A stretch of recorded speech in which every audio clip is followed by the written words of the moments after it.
Bonjour à tous, bienvenue sur Fast Driving. Alors aujourd'hui, vidéo spéciale vraiment particulière qui va être vraiment très sympa. Aujourd'hui, on est à Dreux, on est au circuit de l'Ouest parisien et j'ai été invité par Bridgestone qui m'a demandé de tester en avant-première son nouveau pneumatique haute performance, à savoir le Bridgestone Potenza Sport. Alors ce pneumatique, il s'adresse à différents types de véhicules, à savoir une berline, un SUV ou une voiture sportive. Et justement, aujourd'hui, on va le tester sur ce circuit avec trois véhicules emblématiques de la production automobile, à savoir la Renault Alpina 110, la Renault Mégane RS et la BMW Série 4 M440i X-Drive. Alors, vous l'aurez compris, ces trois modèles ont été choisis pour leurs transmissions qui sont bien différentes, puisque l'Alpine est une propulsion, la Renault Mégane RS une traction et la BMW un véhicule à transmission intégrale. Mais avant d'aller sur le circuit pour tester ces véhicules avec les différents ateliers, on va retrouver Didier qui va nous parler de ce pneumatique plus en détail. Didier, merci de nous recevoir dans la Bridge Mobile.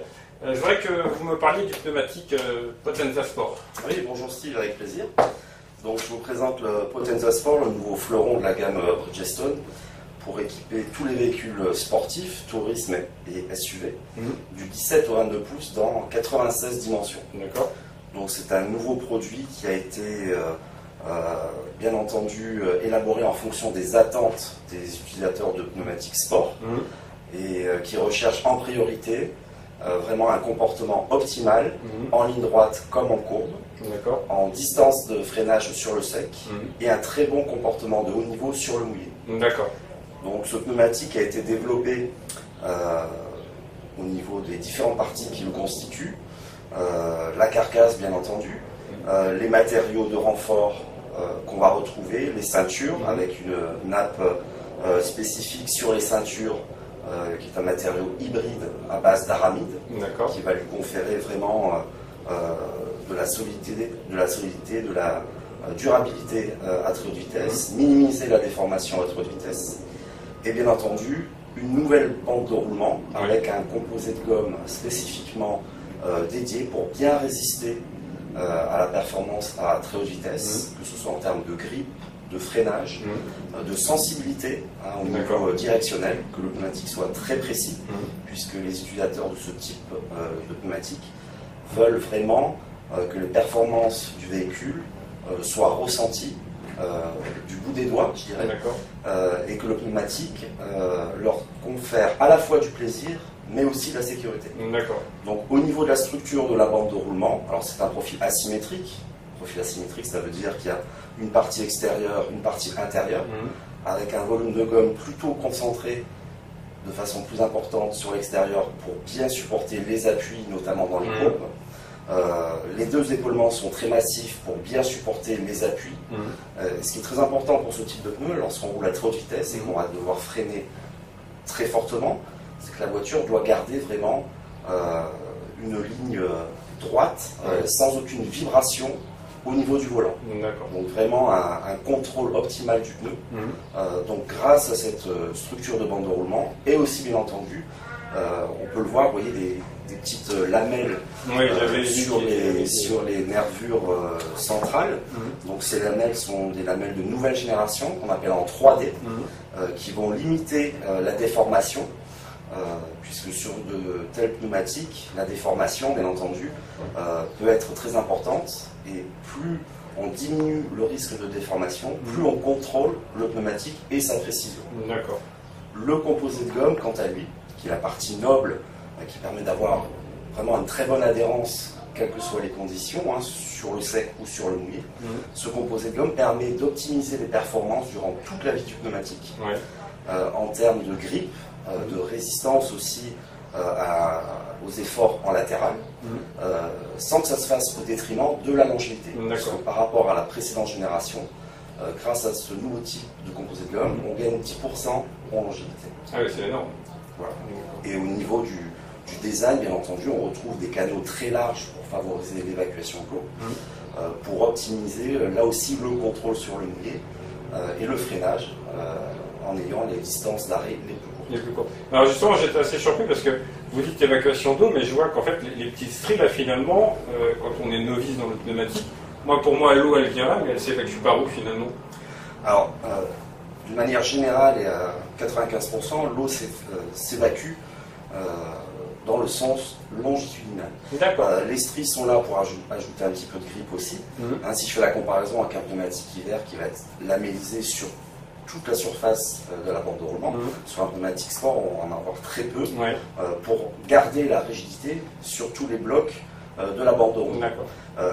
Ces lamelles vont permettre aussi de limiter la déformation et l'usure du pneumatique lorsqu'il est en contrainte, avec les micros arrachements. C'est vraiment une technologie novatrice qu'on retrouve sur ce pneumatique et qui permet d'avoir des résultats optimums en termes de conduite intensive. D'accord, donc l'idée reçue, j'ai des larges espaces entre mes bouts de gomme, c'est mieux sous la pluie, c'est totalement faux. Alors, c'est pas totalement faux, bien entendu, ça permet de favoriser le grip, mais c'est surtout en longitudinal qu'on va favoriser l'évacuation. Ce qu'il faut savoir aussi, c'est que plus on a de volume de gomme au sol, meilleures seront les performances en termes de grip, de freinage. Et on peut le voir, on a des éboulements très massifs, des gros blocs, alors qu'on appelle à plusieurs pas. Si on regarde de plus près, on voit qu'ils ont tous une taille différente. Ça, c'est pour casser la résonance lorsque le pneumatique roule, puisque bien entendu, le pneu participe aussi au confort acoustique dans le véhicule. Donc c'est pour ça qu'on a des séquences de pavés différentes. Et d'un point de vue esthétique, je voulais ajouter aussi que tous les Potenza Sport à partir de la série 50 et inférieure bénéficient d'un protecteur de jantes qui est ici, on le voit, permet de protéger les jantes contre les frottements et les rayures, ce qui permet d'avoir une très belle finition. Et je sais que les utilisateurs sont friands de ce type de protecteur. Surtout aujourd'hui avec les jantes vernis qu'on a et qui sont vraiment magnifiques. Ça permet d'avoir un bel ensemble entre le pneumatique et la jante sur laquelle on est monté. D'accord, donc vous avez pensé à tout. Absolument. Écoutez, merci beaucoup pour cette présentation et puis on va aller vérifier ça sur la piste. Avec plaisir. Merci beaucoup. Beaucoup de plaisir sur la piste. Merci beaucoup, merci à vous, merci à Bridgestone. Voilà les amis, c'est parti, je vais aller faire le premier test sur le circuit du Grand Ouest parisien avec un test de freinage en courbe sur sec et mouillé avec cette Alpine.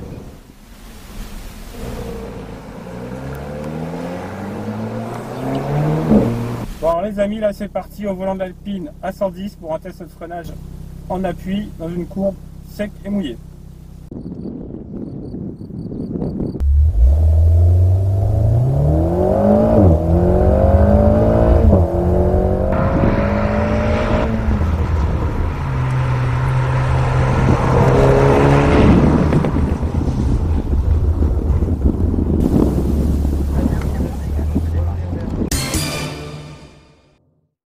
Voilà les amis, on va faire un test de freinage avec la BMW Série 4 M440i X-Drive. Je vous avoue, je suis assez impressionné, en plus je suis un fan de BM, donc franchement j'adore. Allez, c'est parti sur ce circuit de Dreux, le circuit de Grand Ouest. Assez rapidement avec la BMW, une fois qu'on a le volant droit. Allez, c'est parti.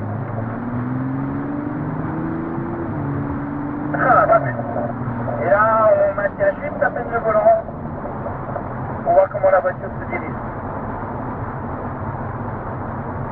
On prend le frein.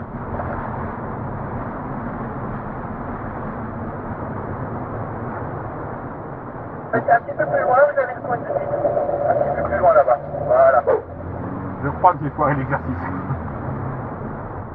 C'est parti pour 110 km/h. Allez-y, allez, 110 km/h, on lance la voiture correctement. Voilà, on la met droite et on touche le volant. Super, et là on freine. Voilà. On n'est pas obligé de freiner en urgence, on n'est pas obligé de s'arrêter, on peut démarrer parce que là on tape dans les freins, mais c'est pas grave. Hein. Bon, il a assez de fond quand même ce pneumatique, hein, parce qu'on sent qu'il est efficace, il est mordant au freinage. Plutôt pas mal. C'est droit comme ça, ouais. Vous tirez un peu avec votre pouce à gauche, puis vous lâchez. Voilà, d'accord. Vous allez voir, c'est vraiment flagrant. D'accord, ok. Super. Bon, alors là, je dois effectuer un test, donc toujours aux mêmes vitesses. Voilà, alors, donc là, n'hésitez pas à accélérer à 110, très rapidement. partir de la première porte, vous allez pouvoir faire la petite manip au volant. Allez, approfondis. Vous stabilisez la vitesse. Un coup à gauche, un coup à droite. Voilà, et on laisse venir le volant pour voir comment la petite cap se fait. Un peu plus sur le volant, si vous voulez, dans la ligne droite. Voilà, et là vous avez quand ils sont là-bas tout à l'heure. En retour, 110 km/h, c'est pareil, c'est bon. Voilà, on tire et on lâche. Ah bon. Voilà, très bien ça. Et là on freine, gentiment. Voilà, pas trop fort, voilà, très bien. Bon, j'ai tout compris cette fois-ci. Alors c'est assez bluffant. Alors l'exercice a été c'est assez bluffant parce qu'en fait l'exercice consistait à mettre un coup de volant à 110 km/h et voir comment la voiture se remettait en ligne, et c'est vrai que la voiture c'est surprenant, nous répond immédiatement. Bon alors là les amis, on est au volant toujours de la BMW série 4 M440 X-Drive et on va faire un slalom pour se rendre compte du comportement du pneumatique. Donc on est un petit peu sous contrainte. Donc là c'est un slalom qui se fait environ 60, 65, 70 km/h. On va voir comment ça réagit. On sent que la BMW est quand même un véhicule assez lourd. J'ai pu remarquer sur les précédents exercices. Allez, c'est parti, tout le monde est prêt.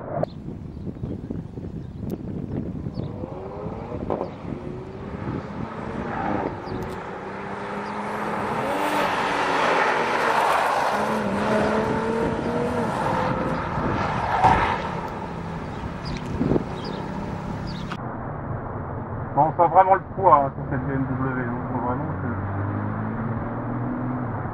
Je crois qu'elle fait une tonne 6, une tonne 7. C'est pas un modèle de légèreté. Je pense qu'avec la Mégane, c'est mieux qu'on puisse sympa. Allez, c'est parti.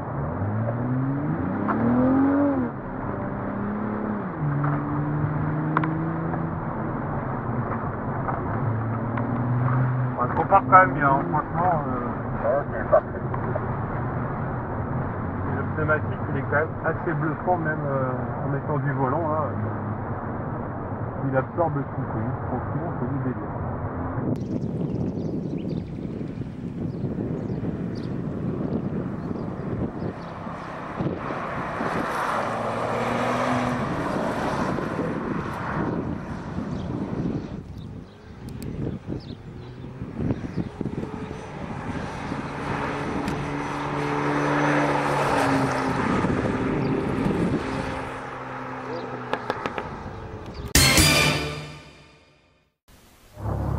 Donc là, c'est roulage. C'est ça, On circuit. exactement. Donc on a la liberté. Tout à fait. La liberté dans les limites du schéma, oui. Bon allez les amis, on va faire un tour avec la Renault Alpine, avec les Bridgestone Potenza Sport.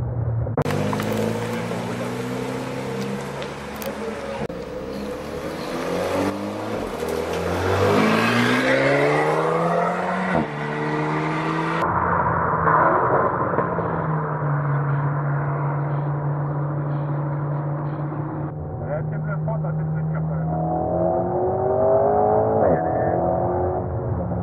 Léger frein ici, on prend les gaz progressivement. Et là,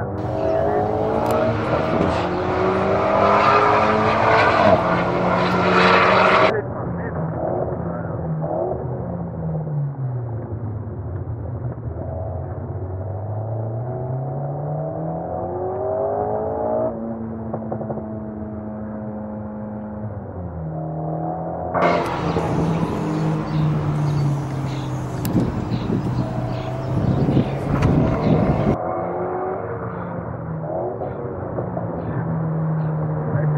Ralentir la voiture avant de passer la vitesse inférieure, avant de rétrograder.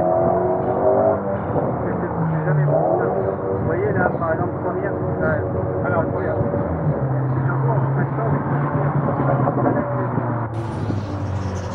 Et on passe la vitesse rétrograde.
Bah, tout grand merci, franchement, c'est assez bluffant. J'avais jamais connu d'Alpine, Voilà. c'est vraiment très bluffant et le pneumatique relieux. Ben voilà, l'association d'Alpine et des Potenza Sport. C'est génial, franchement. C'est juste Alpine.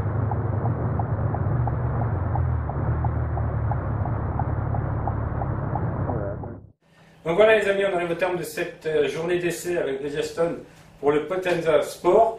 Je dois avouer que j'ai été agréablement surpris par ses capacités. Franchement, c'est un pneu très performant, il est très efficace, il est particulièrement agréable sur la Renault Alpine et sur la Mégane RS. Sur la BM aussi, on sent vraiment qu'il travaille, on sent tout le travail de la gomme, parce que c'est un véhicule qui est quand même beaucoup plus lourd que les autres.